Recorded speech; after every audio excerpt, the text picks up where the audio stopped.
Lola Richie, welcome to the podcast. Thank you. I am excited to talk all things sexuality and everything else. But before we get started, can you give the guys a 60 to 90-second spiel on your life and what's got you to where you are now? Oh my goodness. Yes. So I have been on a journey of sexual awakening and sexual liberation for quite a few years now. And it was really a journey for me of uncovering some of my deepest, darkest shadows and bringing them to the light, coming to be the most powerful, radiant, well-fucked woman that I could possibly be, and then sharing that magic with the world. And so for me, that's really led me down the path of studying to be a somatic sexologist. And I love to weave in the science and the psychology of sex with the spirituality of sex. So for me, that looks like tantra and energetics and somatics. And yeah, that's really been my journey. So right now that looks like supporting women to also become the most powerful, radiant, well-fucked woman they came here to be. But more recently, my passions have been delving into men's sexuality, and that's been really exciting me. I love it. There's a lot in that, which I want to start on shadow, and I find it a fascinating area and one that is so juicy and one that obviously a large portion of society hasn't explored. What led you into shadow work, and how does that look when it comes to kind of sexuality for you over the last however many years? Yeah, okay. So when I went through my first spiritual awakening, maybe 4.5 years ago, I really went head first. I was like, let's dive into the fucking deep end of this shit. Is it okay that I swear, by the Yeah, way? go for it. Go for it. Okay. And really, I, at the time, was surrounded by people who were very much in this realm of spirituality, and it was so new to me. But it really came up with just this desire and this longing to heal my chronic depression and anxiety. I had been on antidepressants for a long time. I had suffered with a lot of suicidal ideation. I had been in the hospital from attempting overdose. And so I was in a really deep, dark place for quite a lot of my teenage years. And so as I went through this spiritual awakening, I was really confronted with this idea that there was so much more than just myself in this physical vessel. And yeah, so along this journey to heal that depression and that anxiety and to really come back to my original essence and to the truth of who I am and to my radiance and my feminine essence, that's how shadow work came about. And it was kind of something that I didn't necessarily actively look for. And I kind of stumbled across it along like all of this influx of spiritual information and downloads, if you will. And so shadow work for me was really just about beginning the journey of uncovering what was under the hood of my conscious mind and my unconscious mind, and how that's looked in terms of my sexuality is I came to realize that our sexual energy is the most powerful healing energy in the fucking universe. And through that realization, I really started to develop so much more of a respect and a reverence for my sexuality in a way that I never had before. So I was someone who used to really leak my sexual energy in the way of trading sex for love, in trying to seek validation from the masculine through my sexuality. So I was a very hypersexual being. And through this realization that, oh, my sexual energy is sacred and who I share that with, and that sacred energy exchange is really important to be mindful of. And I was like, wow, mind blowing, right? And so I became so much more aware of the energy and how I was sharing that and exchanging that. And I was like, oh, fuck, okay, I can really see that the way that I'm playing out some deep wounds here in the way that I embody my sexuality. And yeah, so it's really just been a perpetual unfolding for me of like looking at, okay, what does my relationship to the masculine and the feminine look like for that matter? And how is that playing out in the way that I have sex? Looking at the pieces of my inner child and how she was trying to seek the love that she never got as a child through sex. And yeah, I mean, they're just a couple of examples of how those shadows really related to my sexuality. The leaky energy would be a common one for a lot of people when it comes to shadow and sexuality, I assume. What is, for those that haven't heard that term, what does that mean, and how were you before and how were you after, as you've kind of integrated that more, and maybe even some examples of how other people might be leaking it and what it looks like to be more embodied and integrated? Yeah, it's a really great question. And I feel like this conversation around leaky energy can be somewhat a little bit subjective to the Mm, individual. But for me, it really looked like not having control over my sexual impulses. It looked like feeling really drained after majority of my sexual experiences and really giving away my power through having mindless, meaningless sex just for the sake of trying to fill a hole within inside myself that could never be filled because I wasn't self-sourcing mm. that energy for myself. And I was constantly giving it away, giving it away, giving it away. For me, that also looked like uh, especially as social media really started to blow up, it looks like bikini modeling and giving away my sexual energy on Instagram. Mm. Started an OnlyFans for a little while, and it was coming from a place of a combination of things. There was an element in it that was reclaiming my sexuality and reclaiming it as my own, but there was still some threads of, oh, let me put my body out there so that I can seek this validation, right? And so really to me, leaky sexual energy is giving away our power, giving away our energy in a way that is leaving us feeling drained, leaving us feel unwhole, quite often leaving us feeling broken and incomplete and like we need fixing. And so how it looks for me now as someone who has integrated my sexuality, it's really been about plugging those leaks and looking at all of the places where, oh, I was actually, yeah, giving away my power and my sexual energy in a way that didn't actually serve me. And so I'll be totally open and honest. For me, Please. yeah, initially that was looking at like, okay, uh, a few 3 or 4 years ago, I had a sugar daddy. And so that was just a really prime example of how I was trading that sex for love. And I mean, we eventually fell into love and it was a beautiful healing connection. But nonetheless, the initial connection there was born out of this transaction, right? It's like, oh, let me give you my energy so I can get some kind of love in return, right? And so that was being really leaky. And so really becoming aware of that in the first place was the first step to plugging that. It meant also kind of swinging the pendulum back the other way and becoming a lot more not conservative, but just a bit more private and modest with the way that I expressed my sexuality.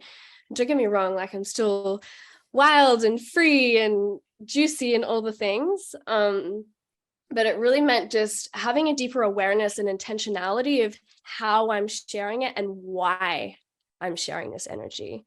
Like this desire inside of me to express and to be seen, recognizing that that's a deeply beautiful aspect of the feminine, in the same way that a flower just yearns to be seen in her beauty for no other reason than just for the gift of love and beauty, right? So that's an aspect of the feminine.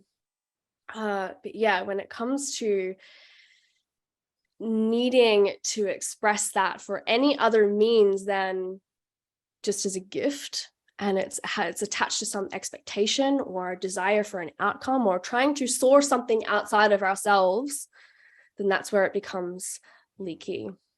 And so, yeah, on the other side of that, it has been about shifting the way that I show up online, in the way that I hold much, much, much deeper discernment about who I allow into my energy field, who I have sex with, who I even have conversations with. That's a really good answer.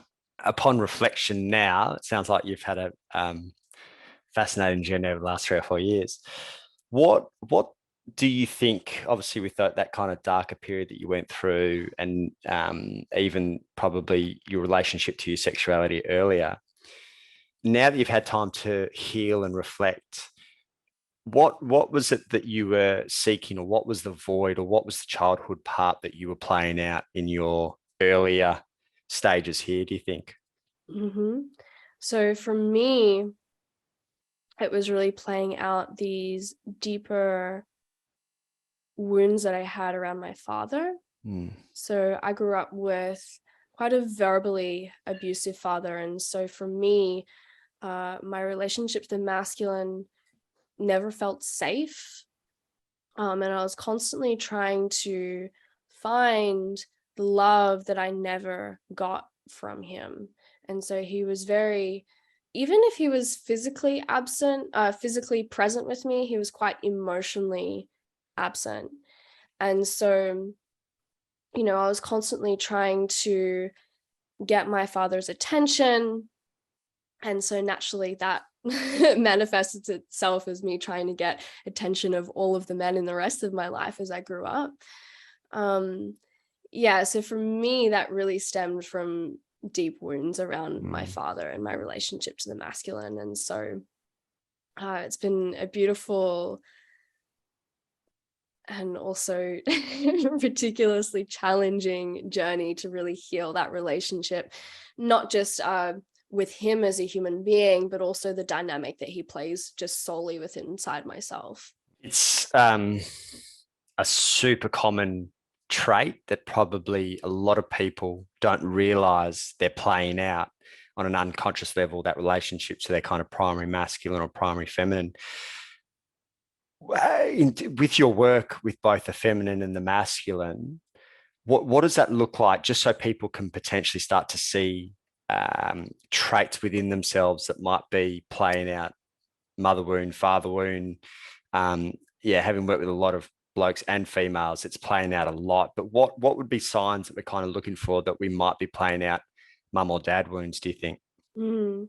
I think, yeah, really common fatherhood wounds or daddy issues, however you want to put it, when it comes to, I find the father wound affects women more than men, and the mummy wounds more so the men than the women, but they both go still nonetheless. I feel as though for women it plays out in most often this constant need for approval and validation from the masculine. But it can also go the other way, and it can also be a real shutdown in your sexuality. And so for some women and men, they can hold a lot of shame and judgment, or just, yeah, generally feeling super shut down in their sexuality because it doesn't feel safe for them to access. There can be a variety of reasons around that, but quite often it's because when you think of the masculine, it's a penetrative force, right? And so for the feminine to open and receive, it requires such a deep level of safety and trust. And if a woman doesn't trust the masculine, then how could she possibly open, right? And so even if she is super hypersexual in her expression, quite often she's still quite closed off in her sexuality deep down. And that can present itself as numbness or pain or tension within her pussy. And so sex can feel quite empty for anyone. Quite often women in particular will find themselves almost checking out during sex, where they're dissociating. It's like they're there, but they're not really there. Or perhaps they'll start to feel a little bit of pleasure, but then as soon as it starts to feel too pleasurable, oh, it's shut down all of a sudden because, oh no, I'm not safe here anymore. And so our brain and our nervous system can perceive pleasure and intimacy as a threat to our survival if we grew up with these wounds, right? With this perceived threat to our survival. It's like, oh fuck, a deeper primal part of your brain thinks that you might die if you actually open up. How I see motherhood wounds show up, that's a really great question. I mean, again, it can show up in men really needing, or how do I put it? One of the biggest ways I see it is men projecting this image of their mother onto their partner and expecting or needing their girlfriend or their wife or their partner or their lover to mother them, essentially, in a way that perhaps they didn't receive when they were a child. And so it can show up in these kind of weird parental dynamics where a man might often be criticized by his partner, and in a way he's unconsciously perpetuating that within himself as well, and criticizing himself and projecting and manifesting itself in his relationship. It can also mean he doesn't trust himself in his own decisions, in his own leadership. So how could his woman possibly ever trust him? Because she doesn't feel like, oh, this man's like solid ground I can stand on. He's a strong pillar of strength. It's like, no, he's probably got these wounds around the feminine. And so he's a bit like, ooh, can't really stand on his own 2 feet. And so he needs this mother figure to take care of him. And it can come in these really subtle, unconscious ways. But in terms of how that shows up in sex as well, as quite often a woman will feel that he's not really fully there, like he's not fully present with her. And this can also come for a variety of reasons, and could go into a whole conversation here around porn and how that perpetuates this lack of presence and groundedness within a man too. But yes, quite often for the masculine, it's this need, this unconscious need for a mother in his life in the way that he perhaps never received as a child. Love it. Good answer. When it comes to, you use the word or the phrase, well fucked woman, I mean, there's the obvious level, but I know you're going to kind of take it a step further. But what is well fucked Lola from 4 or 5 years ago? How does she differ from now in terms of the difference between connection, sexuality? You use the word presence, which I assume is a big piece for you now. But what's the difference between potentially that like unconscious sex, relationships, connection, ravaging maybe, as opposed to how it might show up in your world now? I feel one of the biggest pieces here is really around my connection to my heart. Previously, even if I'd been having all of the orgasms under the sun, if my heart was closed, then it felt meaningless and empty. And so to me, being a well-fucked woman, or a well-fucked man for that matter, is really about opening your heart to the flow of the love and the pleasure and the eros and the divine that wants to flow through you in every moment, and particularly during sex. And so that really requires you to peel back the layers of the wounding, of the conditioning, of the programming, but yeah, particularly the armor and the walls that we can hold around our heart that we often don't even realize until we really dive into it and realize, like, oh yeah, sex does feel like it has this missing piece that I'm not quite tapping into. And usually I will quite often start with my clients through a process of awakening their heart and clearing that kink in the hose so that the energy can fully flow through. Because I feel like what's the point of sex if not to be a channel for the divine, if not to bring two people together in a delicious cosmic union of love? I love it. You don't know what you don't know, which when people are listening to what you're saying, they might be able to kind of intellectualize what you're saying, but haven't experienced it or embodied it. What was that process like for you? Because exactly as you said, I think the majority of people are like 5% of what's possible from a connection point of view, sexuality point of view. What was that unconscious, disconnected sex connection like, and how has it changed for you? And potentially even what were some of the processes that you had to go through in order to kind of reconnect with your deeper sense of self? That's a big question. Yeah, it's a loaded question. Yeah. And so for me personally, that disconnected sex looked like just really superficial sex where I was constantly chasing the orgasm and I was letting the goal, focusing on the goal take away from the actual present moment and what was alive. And I was almost using my pleasure and my orgasm as a way to escape the really deeper felt sense and emotions and feelings underneath. And so it was like quickly buzzing myself to an orgasm. I mean, I could hardly have an orgasm without a vibrator. Mm. It was really difficult not to. And it was quite difficult when I was in a relationship with someone who saw vibrators as a threat as well. And so I was like, great, now I can't even have an orgasm during sex. Wow. That relationship didn't last very long. Yeah, no doubt. Not just for that reason, but multitudes.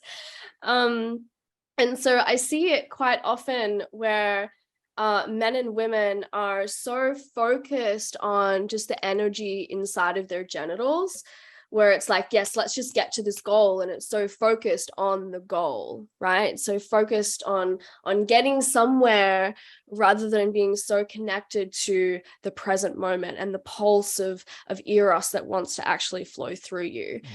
And so for me, what the process has looked like of experiencing now connected sex has been learning to embody a sense of safety. And that's meant regulating my own nervous system, taking myself out of a constant fight or flight or fawn and freeze response, and taking myself into a beautiful, relaxed state of being where I can fluctuate while staying grounded and present and calm within myself. But particularly in relationship to my sexuality and how I open in receptivity to the masculine. It's about teaching myself, and not just on a logical cortical level, but the deep primal limbic parts of your brain that are really in control of sex and your emotions, teaching that part of your brain, oh, I am safe here. I can actually open and I can actually feel everything that's going on. Because what happens is when we associate not even just necessarily sex, but opening in vulnerability as a threat to our survival, that tells our brain, oh, opening equals death. We might die if we do that, right? It equals pain. Okay. And that pain again comes from that more often than not childhood wounding, or it can come through trauma or abuse, a variety of things. And so when we associate this openness and this vulnerability with pain, then we start to shut that out. Like our body instinctively doesn't want to feel pain, and so it shuts that out. But when we shut out the pain, we're also shutting out the pleasure. And so it's really about learning to embody such a deep sense of safety within yourself that you can learn to expand both ends of the spectrum at the same time, expanding your capacity to feel the pleasure, but also expanding your capacity to feel the deeper unfelt pain that is stuck inside of your body from the original experience that you went through, whether that was an acute trauma or a chronic developmental trauma. right? And so safety, safety, safety, safety is really the first piece.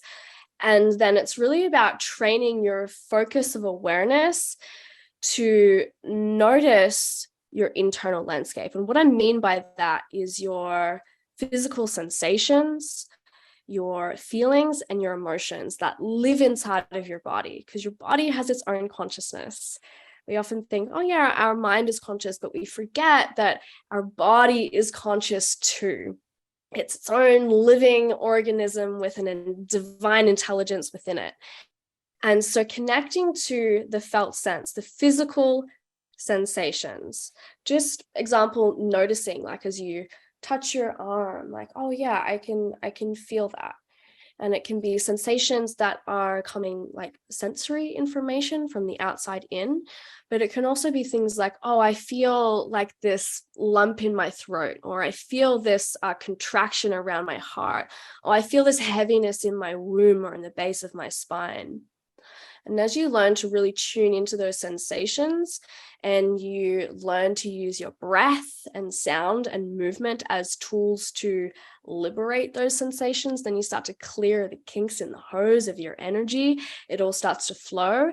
And that means the pleasurable sensations, again, as you tune your focus onto them, they begin to amplify and circulate throughout your whole body. And so I would say they've probably been the two biggest pieces for me, is embodying safety and developing a body awareness, right? Of like, what's going on here.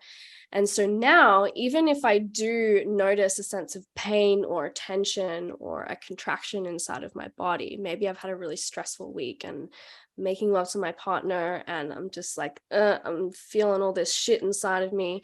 When I can focus my awareness there and use the tools that I've developed over the last few years to then open my heart to those sensations, then sex itself becomes like this liberating experience where quite often I will cry as I have an orgasm, more often than not, because it's like this energy clearing. It is this deeply healing experience where you're so open, so wide, that there's just no room for energy to stay stuck. Even that, for some people, I'm guessing probably a lot of people, is foreign, that thought of tears or crying during sex, or tears or crying during orgasm. But yeah, exactly as you said, once you go through that process and really open yourself up and create safety, it's actually quite common. So those that haven't witnessed it or experienced it firsthand, again, you don't know what you don't know as well. Yeah, and I feel like there's a lot of shame and taboo around not just crying, but sharing your Mm, emotions in general, and particularly for men. mm, Men have been taught, be a man, toughen up, men don't cry, like you're a pussy if you're crying, mm, right? And so that has shut down and suppressed and repressed this deeper vulnerability inside of a man that then creates a closure around his heart as well. mm, And when one of you has a closure around your heart, then it blocks the flow of the energy between the both of you. But at the same time, if you are conscious about it and you set the intention to clear those blocks, then sex can be the most healing, liberating experience you'll ever have in your life. I like it. One of the things you mentioned before was around safety and how you've managed to create safety within your body. Safety often is a co-creation. So what for you can the, obviously working with men as well and experiencing firsthand a lot of women potentially struggling with this, what can the masculine do to create safety within a relationship as well? Oh, yes, great question. And I have been loving teaching this. I've been teaching it quite a few men's retreats lately, and this has been one of the biggest topics I've really been offering them, is how to create safety for the feminine to open. And one of the three biggest points that I love to offer, first and foremost, is that a woman craves to feel your presence. She wants to feel like there is nowhere else in the world that you would rather be than right here. But not only that, but that you are grounded and calm within your state of being, where your attention is directly focused on her, so that she can just be like this flowing, delicious chaos, right? And she knows that you are the masculine container to hold her with that sharp, focused presence, right? When she can feel that your presence and that you're not scattered and stressed, then that's when she's like, oh, I can melt, I can relax, and I know that he's got me. I know that his attention is on me, right? Presence, presence, presence. And I feel as though more men need to practice presence. And it's as simple as practicing meditation, right? I find that breath work can also be a really beautiful super highway into that presence as well, to really drop you out of your head and into your body very quickly. But yes, particularly during sex and intimacy, your presence is so important, because if she can feel that you are somewhere else, then she's just going to intuitively feel that in your energy, and she's going to recoil, and she's going to feel unsafe with you, right? The second point is, again, your heart. She wants to feel your heart to feel safe with you. And so that means doing the work to let down the walls around your heart, so that energy can flow and the love can flow and the intimacy can flow. But on just a more like deeper human level, she wants to feel you connected to her, right? She wants to feel your desire to love her. Like, you're not there to use her or to treat her as an object, or just to use her body to masturbate with. It's like, no, you were fucking there to use your physical bodies as these instruments for connecting to this deeper love. Like, if love is the source of everything, letting that flow through your heart and through each other, ultimately that is the most divine expression of sex that there could possibly be, at least in my opinion. And so, yeah, she wants to feel your heart. And when she can feel your heart, and that doesn't necessarily need to mean that you are in love with her. Like, I feel you can open your heart even in more casual sexual interactions. It's about being so present and so open within yourself, and having that balance between I mentioned before this vulnerability piece around men really shutting down their emotions. And so, feeling your heart open to the vulnerability as well of the moment, opening to the intimacy of the moment, and really fucking being there. And presence, heart, the last piece for creating safety is attunement. And so what I mean by that is being so aware of what is going on inside of your woman, that nothing happens without you noticing it.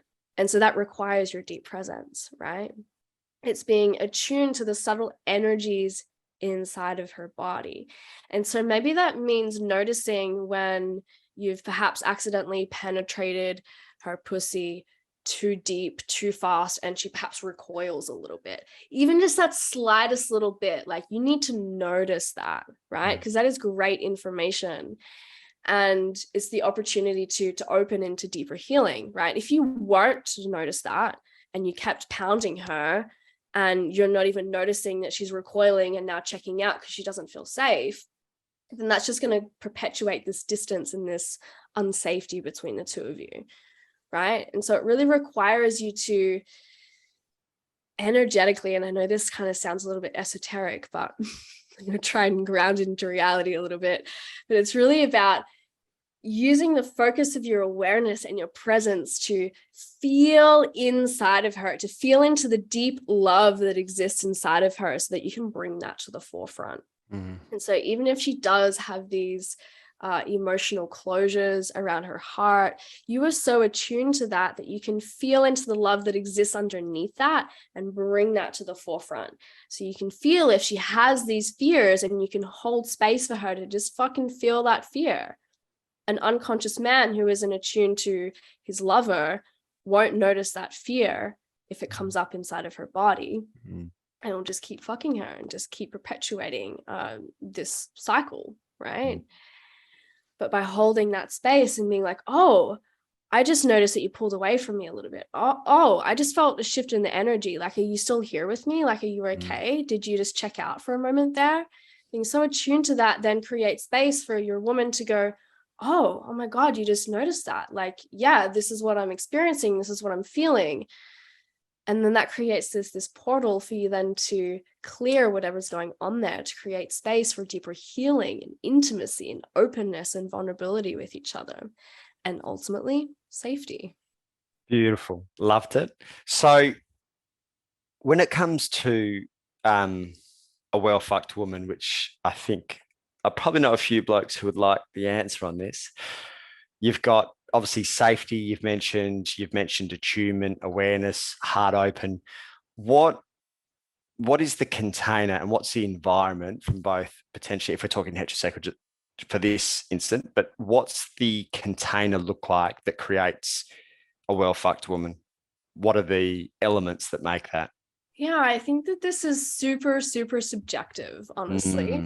Mm. But I think it really just requires quite an open, honest conversation about what that looks like for you in your relationship, whether it be a casual one night stand or a long-term monogamous relationship or an open polyamorous relationship. I feel like there are so many different ways in which the container can look to create this well-fucked woman. And every woman and man are different, and we all have different tastes and likes, and we like to be fucked in different ways, or we like to have different dynamics, and we have different kinks, right? But I think the foundation, of course, is the safety. But then it's also just being really fucking clear on where you stand with each other. So understanding, what is your relationship status here? What are your boundaries? What are your desires? What is your sexual health status? Right? How can I, what do you need in terms of aftercare? Right? And so really creating that structure and that container by just having an open, honest conversation about, what the fuck is this? What does this mean to you? Right? What do I mean to you? What does this connection mean to you? And as long as you're being really honest with each other, then that creates this level of like, oh yeah, I understand where I stand with you. I can flow into that now, right? Because it's like, okay, this is the container, this is the box, this is the masculine structure, and now I can just flow and play inside of that. Yeah, perfect. For all the blokes and the ladies that are listening, where there's so much more that we could talk, or we might have to get you back for a second episode. Where can they find out more about you? And where can they kind of work with you as well? Which I think a lot of blokes need to be doing this type of work. So where's the best spot for them to track you down? Yeah, so the best place at the moment is Instagram. It is at the Lola Richie, LOLARICHIE, the Lola Richie. My account was deactivated earlier in the year, and so I was a little bit I wouldn't say that I was naughty, but it was more of like a modern day witch hunt kind of vibe, where some people were not happy with my level of liberation, let's put it that way. And so my account was censored and taken down, so it's been a journey to rebuild. But yes, come and find me. I'm there. I'm sharing my magic.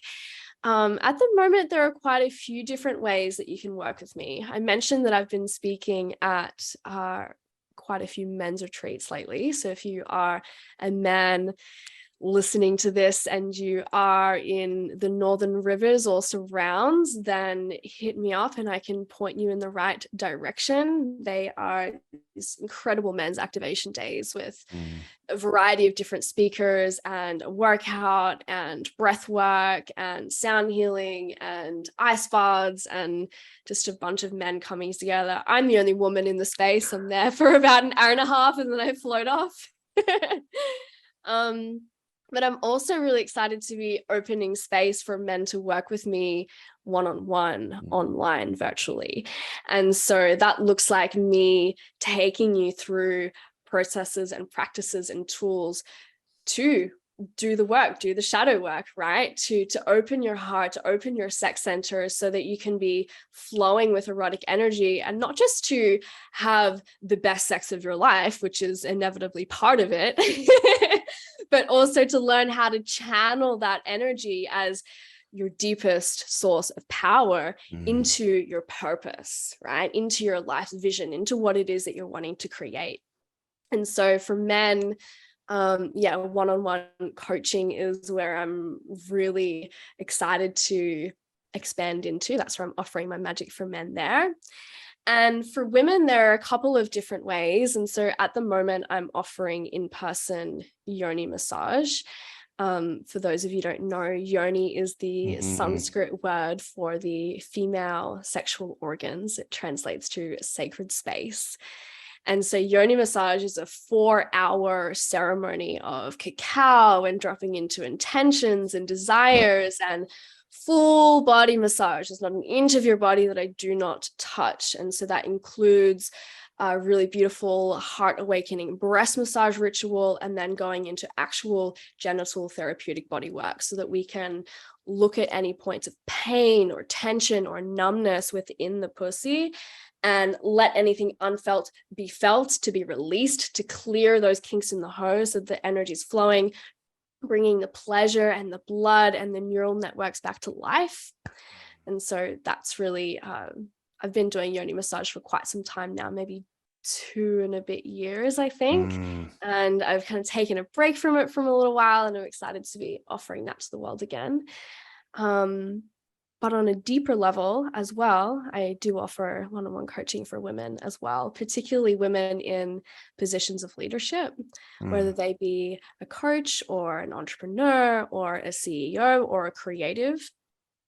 Really for the women who want to harness the potency of their sexual life force so that they can show up in the world with this like feminine, succulent radiance and just magnetizing all of their wildest dreams and building the life of their desires, fueled by their sexual energy. Plenty there, which is good. And from the yoni massage and the yoni mapping, I reckon I probably had 10 to 15 girlfriends and good female friends that have done it, and all of them have had amazing experiences. So definitely. Where are you, Goldie-ish? In Goldie? Yeah, cool. I've actually got a few people that I'll throw your way straight away. Lola, that was brilliant. I think we'll definitely get you back on. I didn't get any of the questions that I wrote down asked, but that's all right. We went down excellent paths anyway. So thanks again. And anyone who's looking for work, sexuality, liberation, and everything in between, definitely reach out. Yeah, thank you so much. Oh my God, what a pleasure it was to be here and to have such a stimulating conversation. I'm all for it. Love it. Thanks again, Lola. Thank you.